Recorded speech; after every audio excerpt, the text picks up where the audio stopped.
আজ কয়েকদিন ধরে ফেসবুক এবং ইউটিউব ঘেটে দেখছি শুধু বদনজর আর বদনজর।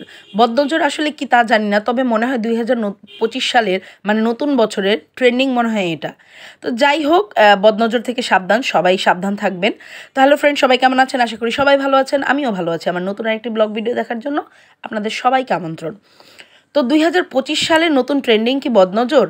কে জানি ভাই, কে জানি, আমি তো কিছু বলতে পারছি না। হয়তো বা নিজের সুখটাকে খুব বেশি উপস্থাপন করলে অন্যের কাছে কারো না কারো বদনজর লেগে যায়।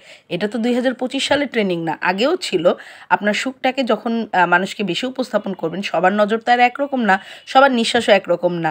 সে কেউ হয়তো ভালোর জন্য বলে যে না ভালো আছে ভালোই থাক, কেউ আবার আছে যে নিঃশ্বাস ফেলে, তো তার নিঃশ্বাসটা অনেক সময় আপনার সম্পর্কে লেগে যায়। তো এই ধরনের মানুষ থেকে সাবধান, আর এই ধরনের সুখ দেখাতেও কিন্তু সাবধান। তো জানি না আমার এরকম হয় কি না, মানে এরকম সংসারে তো ভালো মন্দ দুটোকেই আমাদের সাফার করা লাগে।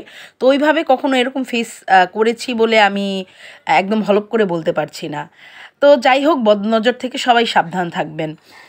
আর আরেকটি বিষয় হচ্ছে, পরিবারের সবার কাছে সহজলভ্য হয়ে যাওয়াটা ঠিক না।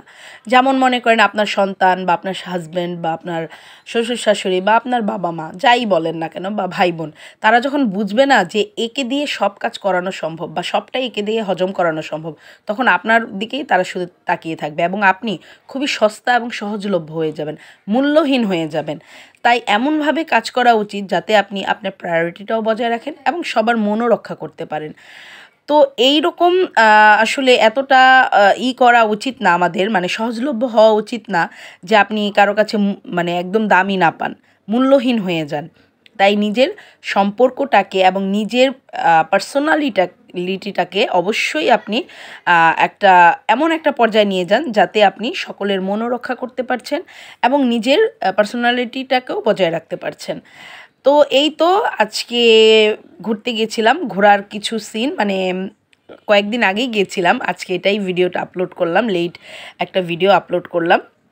তো মাঝে মাঝে শীতের সন্ধ্যায় আমরা দুজন বেরিয়ে যাই, এর আগেও বলেছি, এইদিক সেদিক একটু ঘোরাঘুরি করি, কখনো লক্ষ্মীবাজার যাই, কখনো দেখা যায় স্বামীবাগের ওই দিকে যাই, দয়াগঞ্জের ওই দিকে যাই।